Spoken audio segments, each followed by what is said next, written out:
बिस्मिल्लाहिर्रहमानिर्रहीम। अस्सलाम वालेकुम नाज़रीन, आप यूट्यूब चैनल देख रहे हैं, मैं इमरान खान हूँ। आप चीज़ों को अगर नॉर्मल तरीके से जाने दें, आपने एक्सटेंशन देनी है, आपके पास इख्तियार है, आप दे दें। आसिम मुनीर साहब ने एक्सटेंशन अगर वो लेना चाहते हैं, मजीद नौकरी करना चाहते हैं तो कर लें, मर्जी है उनकी। ये ओहदा छोड़ने को किसका दिल करता है? लेकिन आप इस्लाम की जो मुकद्दस हस्तियाँ हैं उनको तो बीच में ना लाए ना, उनको तो छोड़ दें। राणा सनाउल्लाह साहब का स्टेटमेंट आप देखें, फिर मैं कुछ चीज़ें आपके सामने रखता हूँ। अगर राणा साहब ये स्टेटमेंट ना देते तो मुझे ये चीज़ें कभी भी सामने ना रखनी पड़ती। उन्होंने कहा कि फील्ड मार्शल में आसिम मुनीर में खालिद बिन वलीद रज़ी अल्लाह तआला अन्हु जैसे औसाफ पाए जाते हैं, वो उस पाए के जर्नैल हैं। अगर यही बात इमरान खान साहब कर देते तो आप सोचें पाकिस्तान में क्या कोहराम मचता, पाकिस्तान में किस किस्म के हालात पैदा हो जाते, उनके खिलाफ बहुत बड़े बड़े फतवे आ जाते, उलमा इकराम खड़े हो जाते। लेकिन क्योंकि वक्त के सबसे ताकतवर शख्स सैयद आसिम मुनीर साहब जो फील्ड मार्शल हैं, उनका नाम लेकर राणा सनाउल्लाह साहब ने यह हर्जा सराई की है, लिहाजा कोई बोलेगा ही नहीं पूरे मुल्क में। लेकिन चले हम बोलते हैं, कुछ चीज़ें आपको बताते हैं। आप तकाबली जायज़ा ले रहे हैं फील्ड मार्शल आसिम मुनीर साहब का हज़रत खालिद बिन वलीद रज़ी अल्लाह तआला अन्हु से कि जनाब ये उस पाए के जर्नैल हैं या उन जैसे औसाफ पाए जाते हैं। तो जनाब मिस्र, शाम और इराक़ ये वो इलाके हैं जहाँ पे उन्होंने फतूहात किए। यरूशलेम को जिस फ़ौज ने फ़तह किया वो उसमें थे। उनकी जो फतूहात हैं खालिद बिन वलीद रज़ी अल्लाह तआला अन्हु की, दर्जनों जंगें उन्होंने लड़ी हैं। मैं गिन रहा था कि 30 से ज़ायद जंगें खालिद बिन वलीद रज़ी अल्लाह तआला अन्हु की लिखी हुई पड़ी हैं, जो बड़ी जंगें जिनमें उन्होंने हिस्सा लिया। बहुत बड़ी जंगें उन्होंने लड़ी हैं और बड़े ज़बरदस्त जर्नैल थे, पूरी दुनिया आज भी उनको मानती है। इस्लामी सल्तनत को 10 साल में उन्होंने कहाँ से कहाँ पहुँचा दिया। और खालिद बिन वलीद ने उस वक्त की 2 सुपर पावरें थी। एक रूमी थे, रोम एक बहुत बड़ी सल्तनत थी उनकी, और 3 बड़े आज़मों पे वो फैली हुई थी। और दूसरी जो सुपर पावर थी वो फारस के लोग थे, पर्शियंस। उन दोनों को खालिद बिन वलीद रज़ी अल्लाह तआला अन्हु ने धूल चटाई थी, 2 सुपर पावरों को शिकस्त दी थी। और आसिम मुनीर साहब ने क्या फतह किया? कश्मीर आज भी इंतज़ार कर रहा है, फ़लस्तीन आज भी इंतज़ार कर रहा है। दोनों में से 1 इंच भी फतह नहीं किया। एक जर्नैल जिसने हज़ारों मील फतह किए और मुसलमानों का रकबा बढ़ा के कहाँ से कहाँ पहुँचा दिया। जिस तरफ वो अपने घोड़े दौड़ाते थे वो इलाके फतह हो जाते थे। बहुत ताकतवर थे और अल्लाह के रास्ते में उन्होंने सारी ज़िंदगी जहाद किया था और बड़ी कामयाबियाँ अल्लाह ताला ने उन्हें दी थी। नबी अकरम सल्लल्लाहु अलैहि वसल्लम ने आपको खिताब दिया था, सैफुल्लाह का खिताब दिया था। तो खालिद बिन वलीद रज़ी अल्लाह तआला अन्हु से मुवाज़ना करना एक ज़्यादती है, क्योंकि आसिम मुनीर साहब ने 1 इंच ज़मीन भी आज तक फ़तह नहीं की।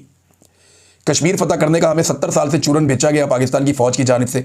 हमें हमेशा कहा गया कश्मीर बनेगा पाकिस्तान, आज तक कुछ भी नहीं किया, 1 इंच भी नहीं लिया। आज इंडिया हमारे पानियों के ऊपर बैठा है, पानी के रास्ते रोक रहा है, वहाँ पे डैम्स बना रहा है। एक भी डैम नहीं तोड़ा, एक भी बंद नहीं खोल सके आज तक। हाँ, तैयारे उनके ज़रूर गिराए हैं, लेकिन ये इंडिया ने पहल की थी और उनके तैयारे गिरे। लेकिन हमने क्या फ़तह किया, हमने क्या हासिल किया? क्या आज इंडिया ने हमारे पानी नहीं रोके हुए? या तो पाकिस्तानियों के ऊपर अटैक किया जा रहा है। आसिम मुनीर साहब ने क्या फतह किया? 8 फरवरी 2024 का इलेक्शन फतह किया। पाकिस्तान की सबसे बड़ी पॉलिटिकल पार्टी को उठा के सबको जेलों में डाल दिया, ये फतह किया। 26 नवंबर हमारे सामने है, 9 मई हमारे सामने है, अभी ये सानिया मुरीद के हमारे सामने है, जगह जगह होने वाले ड्रोन हमले हमारे सामने हैं, और अफगानिस्तान से एक जंग हम शुरू करने जा रहे हैं। तो ये मुवाजना बनता नहीं है। मेरे ख्याल में ज़्यादती है जो राणा सनाउल्लाह साहब ने की है।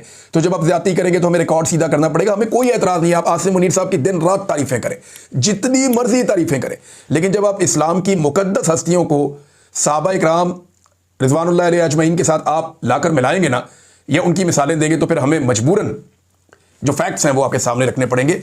और फैक्ट्स बड़े तल्ख हैं, इनके ऊपर फिर बात ना ही हो तो बेहतर है। और देखें ना, खालिद बिन वलीद रज़ी अल्लाह तआला अन्हु को हज़रत उमर फ़ारूक रज़ी अल्लाह तआला अन्हु ने उस मौके पर सिपा सलारी से हटाया जब मुसलमानों को यह लगना शुरू हो गया था कि फ़तह खालिद बिन वलीद रज़ी अल्लाह तआला अन्हु की वजह से आती है।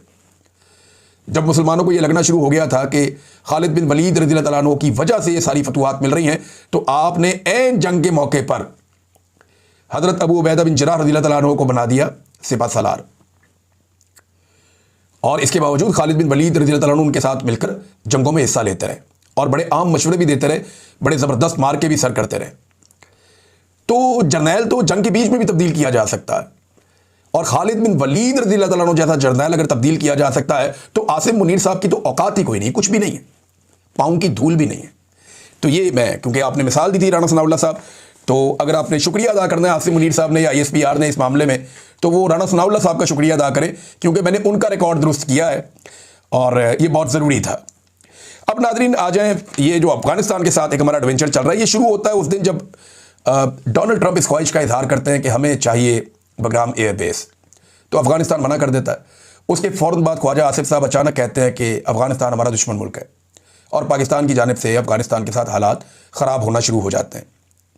अब जो ख्वाजा आसिफ साहब ने एक स्टेटमेंट दिया ना, जो ट्वीट किया, ये अंग्रेज़ी ज़बान हमने बड़े गौर से पढ़ी। मेरी और भी बहुत सारे जर्नलिस्ट हैं, उनसे बात हुई, बहुत सारे ऐसे लोग जो बड़े प्यारे दोस्त हैं, उनसे भी बात हुई। तो ख्वाजा आसिफ साहब इस तरह की अंग्रेज़ी लिखते नहीं हैं, ना वो इस तरह की ज़बान इस्तेमाल करते हैं उर्दू लिखते हुए, ना अंग्रेज़ी लिखते हुए। ये ट्वीट ख्वाजा आसिफ साहब ने खुद नहीं लिखी, हम सबको इस बात का यकीन है। ये उन्हें दी गई और उन्होंने अपने अकाउंट से इस ट्वीट को कर दिया। अब देखें, ऐसा लगता है कि किसी लेवल पे ये तय पा गया कि जंग लाजिम है और जंग अब शुरू की जाएगी, और मामला शुरू होता है डोनाल्ड ट्रंप की जानिब से बगराम एयरबेस मांगने पे। देखिए ना, ख्वाजा आसिफ साहब का जो अपना ट्वीट है वो तो ये है कि ताकतें तुम्हारी हैं और खुदा हमारा है। कल तक वो ये कह रहे थे, अफ़गान तालिबान ने जब फतह हासिल की और अमेरिकन वहाँ से निकले नामुराद होकर उस वक्त इन्होंने ये कहा था कि ताकतें तुम्हारी हैं और खुदा हमारा है। लेकिन अब क्योंकि जंगबंदी है इस वक्त, और ऐसा लगता है कि आने वाले दिनों में कोई एक छोटा सा वाक़या मामले को भड़का देगा और उस भड़कते हुए मामले में एक नई जंग की तरफ पाकिस्तान अफगानिस्तान के साथ चला जाएगा। ज़रूरी ये है कि हम पहले भारत से अपना पानी छुड़वा लें, जो एक बड़ा ज़रूरी काम है और ये भी किया जाना चाहिए। अच्छा जी, जो तुलु न्यूज़ है अफ़गानिस्तान का, उसने एक दावा किया है। वो ये कहते हैं जी, मुज़ाकरात अफ़गानिस्तान की जो हुकूमत है वो जारी रखना चाहती थी इस्तांबुल में, और बगैर किसी नतीजे पर पहुंचे पाकिस्तान का जो वफ़द है वो वापस चला गया मुज़ाकरात छोड़कर, जबकि जो अफ़गान वफ़द है वो अभी भी इस्तांबुल में मौजूद है। ये उन्होंने दावा किया। लेकिन जंग का माहौल तो बनाया जा रहा है और आने वाले वक्त में मुझे ऐसा लगता है कि जंग शुरू हो जाएगी। नाज़रीन, खित्ते के अंदर बहुत सारा तेल मौजूद होने के बावजूद पाकिस्तान ने दुनिया के दूसरे कोने से अमेरिका से तेल बरदार जहाज़ मंगवाया और अमेरिका से तेल ख़रीदा है।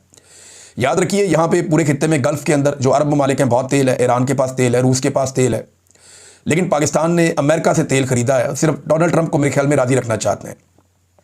ये जो तेल आ रहा है ना, इसके लाने का ख़र्चा या इसकी जो ट्रांसपोर्टेशन है उसका ख़र्चा कई गुना ज़्यादा है जो हम मकामी यहाँ से तेल हासिल करते हैं उससे।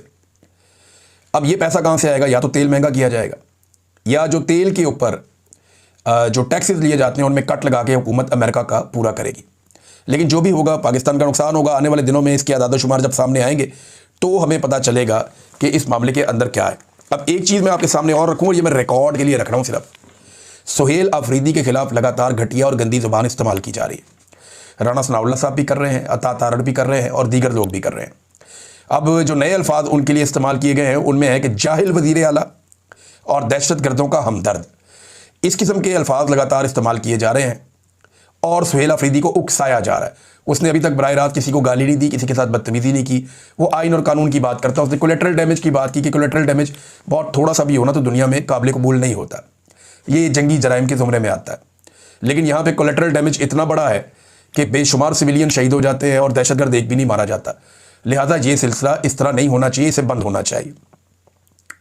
नाज़रीन, महमूद खान अचकज़ई साहब के एक स्टेटमेंट से मैं इस वीलॉग का इख्तिताम करता हूँ, और उन्होंने एक स्टेटमेंट में इस वक्त जो पाकिस्तान की सिचुएशन है उसके बारे में बताने की कोशिश की है। एक इंटरव्यू में उन्होंने कहा जी, सूरत हाल ये है कि पाकिस्तान का इस वक्त हर ज़िला एक कर्नल चला रहा है। ये पाकिस्तान के बारे में उनका कहना है, महमूद खान अचकज़ई साहब का। और कुछ ज़्यादा गलत बात उन्होंने नहीं की। अगर आप हक़ाइक़ देखें तो इस वक्त पाकिस्तान में जो सिविलियन हुक्मरानी है वो सिर्फ एक ख्वाब की तरह है, एक शराब है। पाकिस्तान चल रहा है धोखाधड़ी में, गाड़ी चला कोई और रहा है, हैंडल पे कोई और बैठा हुआ है, दिखाई कोई और दे रहा है, पीछे से डोरियां कोई और हिला रहा है। ये वही मामला है जिसके ऊपर शहीद अरशद शरीफ ने आवाज़ उठाई थी, उनकी आवाज़ बंद कर दी गई। इमरान खान ने आवाज़ उठाई थी, इमरान खान को जेल में डाल दिया गया। हम लोगों ने जब जब आवाज़ उठाई हमारे ऊपर मुकदमात हुए। वही बात जो है वो महमूद अचकज़ई साहब ने भी गवाही थी। अब तक ले इतना ही, अपना ख्याल रखिएगा, अपने इस चैनल का भी। अल्लाह।